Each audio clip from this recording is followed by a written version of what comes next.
In this last section, we're going to be talking about back bends.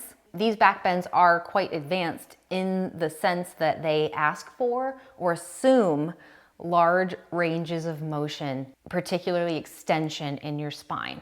Really, all you need to know about your back bends before you even try these is you have to have explored what your limits are right now. Your spine is capable of many movements. Back bends are obviously extension. This is called extension, and everybody is individual with how much they can do this. And the sum total of your back bend depends on each vertebra in relationship to one another. How much movement is available between this one and this one and this one, all the way up to the top, all added together.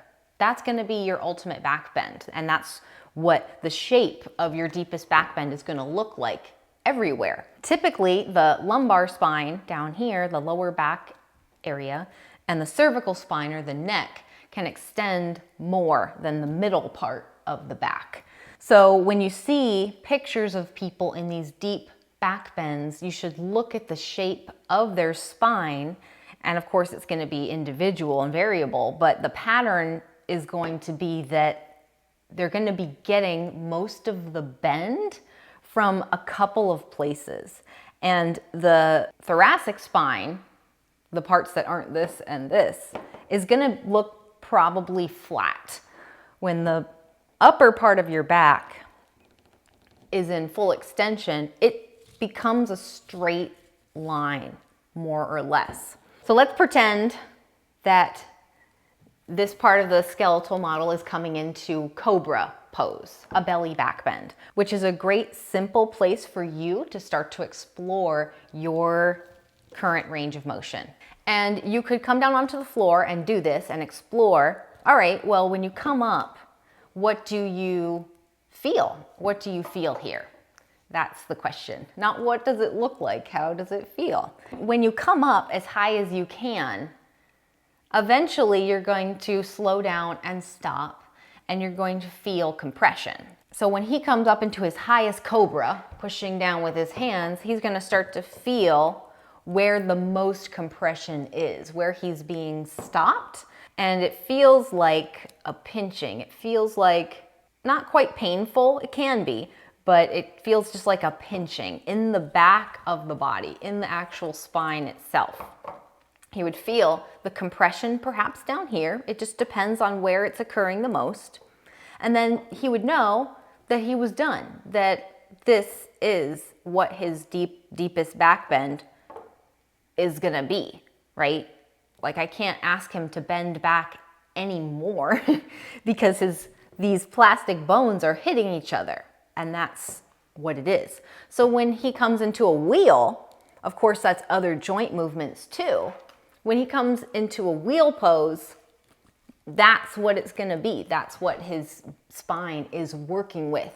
And he might actually come into a little bit less than this, because in wheel, you're pushing your hips up first, and you might feel that compression right away, and your body is really working there. So he might actually be in a little bit less than that, depending on how it felt.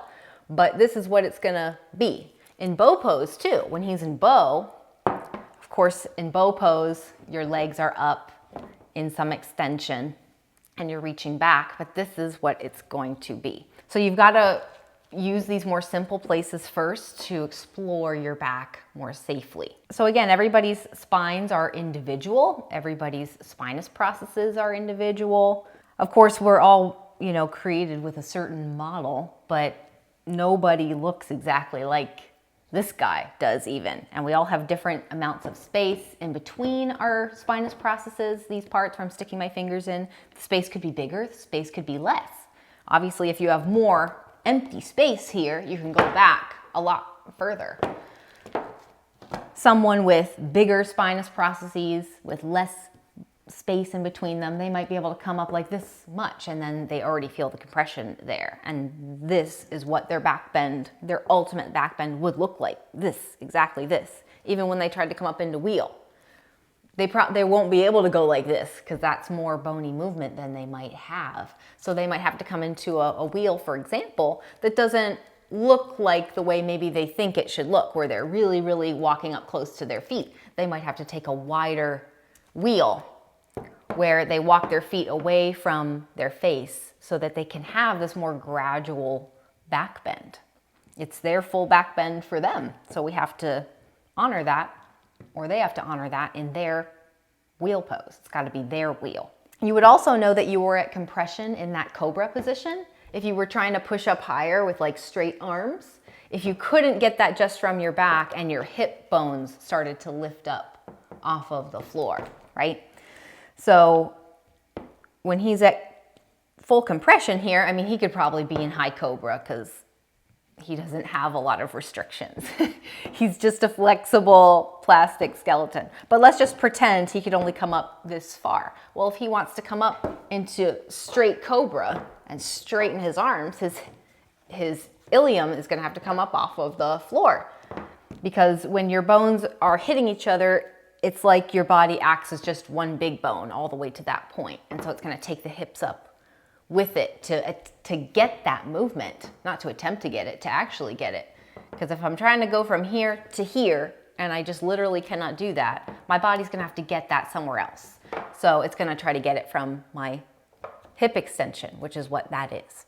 So we have spinal extension in these poses. We have hip extension, which is your legs going behind you. Sometimes people have hinge joints and make the rest of us look a lot less flexible, but it's just their particular and unique anatomy. Hinge joints are when your spinous processes, the parts that stick up in the back, are shorter. Imagine that one of these spikes, the spinous processes, is like really short, right? So when you go to back bend, you're gonna have a lot of space. You're not gonna have this big pokey thing that's gonna stop you. And that's called a hinge joint. And so if someone has a hinge joint low in their back, that's the person that looks like they can get almost a 90-degree bend, or it looks like more when they're in a back bend. People can have multiple hinge joints, and then they can get these really deep angles in their back and come into, you know, some of the craziest back bends that people can do. And it's their particular anatomy, and we all have our own particular anatomy.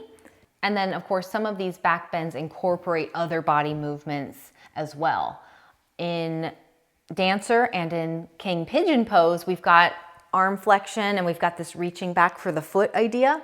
There are other ways to bind in those poses, which we can talk about, but you know, in king pigeon or in dancer, the arm can be back like this, which is a lot of shoulder blade movement.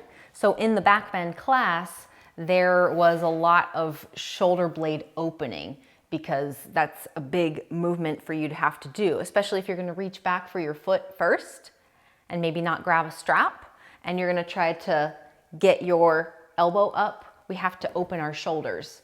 In king pigeon, for example, you can reach back if you're not gonna lasso your foot first with a strap, and this works with your proportions. You would reach back for your foot, right? So I have to externally rotate my shoulder and extend my shoulder, right? And my shoulder blade, the actual shoulder blade on my back, is going in closer to my spine. It's retracting, and the tip, the point of my shoulder blade is pointing down. When you reach your arm all the way up overhead, which is full flexion, if you feel where the tip of your shoulder blade is, the tip of your scapula is, and you kind of dig around, if it's moving correctly, it should be out here to the side. Your scapula actually points outwards. There's what's called upward rotation that happens. Like I can feel the tip of my scapula is like pointing towards the camera, but when I'm reaching back like this, it's not there anymore because it's pointing down my back. So you're going from like a more retracted position in your scapula to full upward rotation and elevation. Your scapula actually moves upwards. So it's a big shoulder blade movement. And sometimes people feel like they get stuck there, and we need to open up around the shoulder blades in that case and around the upper back. So I would not neglect, if you're gonna do binding stuff like that and you're gonna try to do that maneuver in those poses, I wouldn't neglect your shoulder blade stuff first. Like do a lot of shoulder blade opening to free up your range beforehand. But again, don't force yourself into that movement either, because you have to know what your full range of shoulder flexion is. You have to know how much you can externally rotate and extend your shoulder. You know, some people can't reach back this high. They might have to reach back lower. So we've got to explore those things first, and we will in the stages of the posture. So make sure that you do the back bend class before you workshop any one of these poses and work in the krama or the stage of the pose, which is most friendly and appropriate for you right now, and keep that idea of tension and compression as you explore in these poses.